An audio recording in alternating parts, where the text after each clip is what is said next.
Well, let's try the panoramic view for this one, and we can go up. I don't know. We can do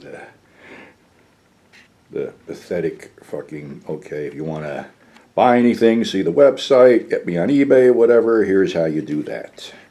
Okay, now we'll go back down to this and back it off a bit so we get the fucking panoramic fucking view here.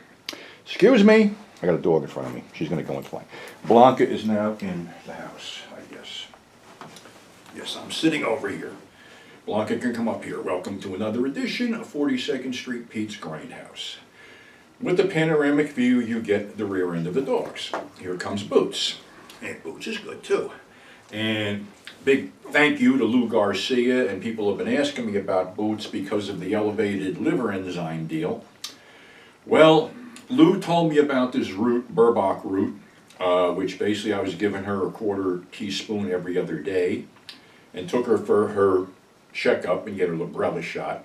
And I had her liver panel drawn, and the vet called me back and he goes, I don't know what you're doing, but her liver enzymes are all normal now.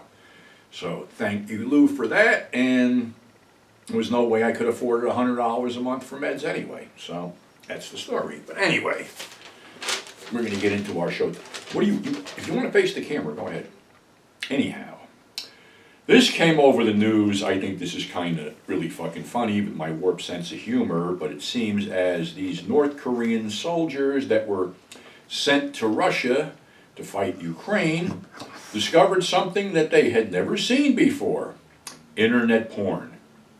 And they are hooked on internet porn. As General Sergei Who Bit Your Cock Off said, that they basically have to hose out the barracks every morning after they wake these guys up, and they spend the bulk of the day squeezing off the video screens on the laptops. So yeah, it's pretty much of a mess, and I think a bunch of these troops engaged the Ukrainians a couple of days ago, and they got wiped out by Ukrainian drones. And I can just see the captain telling them to charge, and Honorable Captain, cannot fight with boner in pants. Hand all swollen up, shoulder hurts, cannot fight.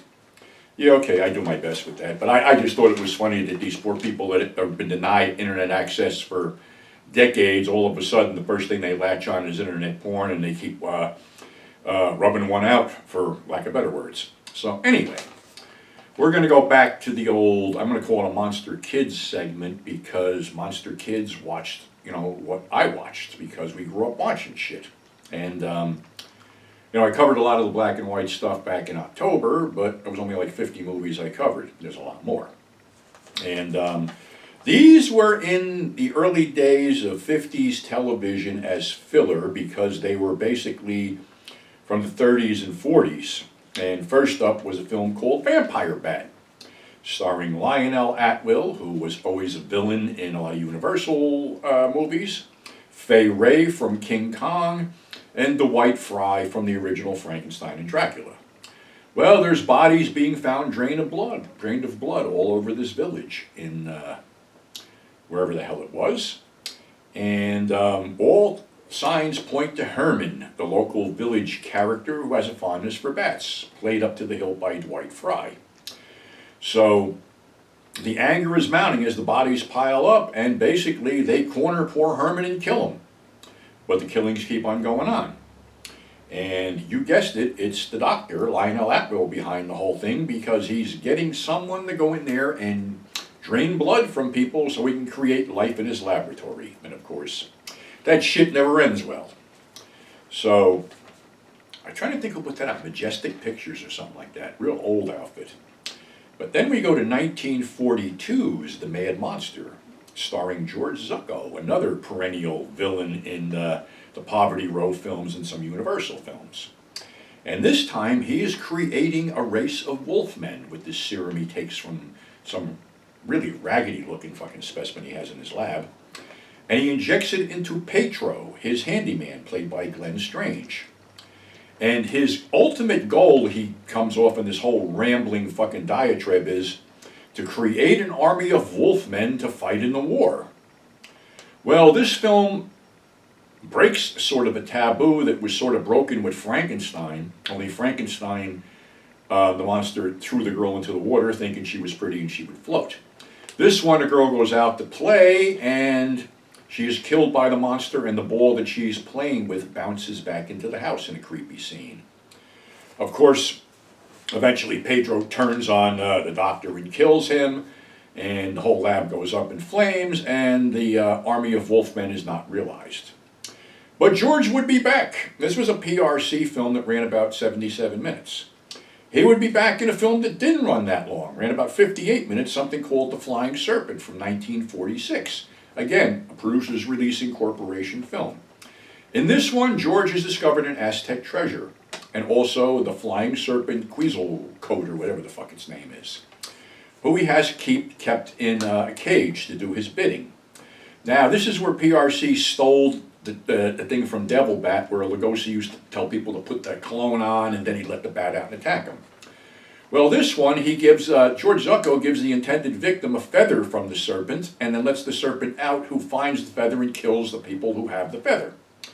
So, he's trying to kill people who are out to ferret out his treasure because he wants to be rich. Of course, he gives it to this one snoopy radio show host, figuring to get rid of him, but the radio show hands it off to the sheriff, who runs back to who basically gives the radio host his car to run back and get help, and basically the thing kills him. And the thing, actually this thing flies, which is pretty cool. I didn't see any wires or anything, but when it attacks people, it looks like people are wrestling a big fucking turkey. It has sort of like a reptile type head, but you barely see it. And of course the feather gets put back in George's possession, and he's attacked by the monster and killed, and the monster is blown away in a hail of bullets, which is kind of fucking weird because it's supposed to be a god. But anyway, that's how that ends. George was actually in, I believe in World War I, and had an arm injury there. He was shot in the arm and had problems with his arm. Going back to Mad Monster, however, Glenn Strange would become Sam the bartender on Gunsmoke, a very popular TV series that still, shows some places. But the stranger thing about it was, there were 3 other people connected with that show who had roots in horror and sci-fi films. Ken Curtis, who played the lovable Festus, was in The Killer Shrews, and I think he actually produced it. James Arness, of course, was The Thing, and was in the sci-fi classic Them. And Milburn Stone, who played the lovable Doc Adams, was in a lot of Universal B-roll stuff, including Weird Woman, The Mad Ghoul, Captive Wild Woman, and was a captain in 1953's Invaders from Mars. So I thought it was kind of cool that that show had basically 4 people in it who had their roots planted deep in horror and sci-fi films. So that's our show for today. Thanks for subscribing. Thanks for tuning in. We'll be back soon with another Real Weird Cinema installment. So until then, stay safe, and we'll catch you on the flip side.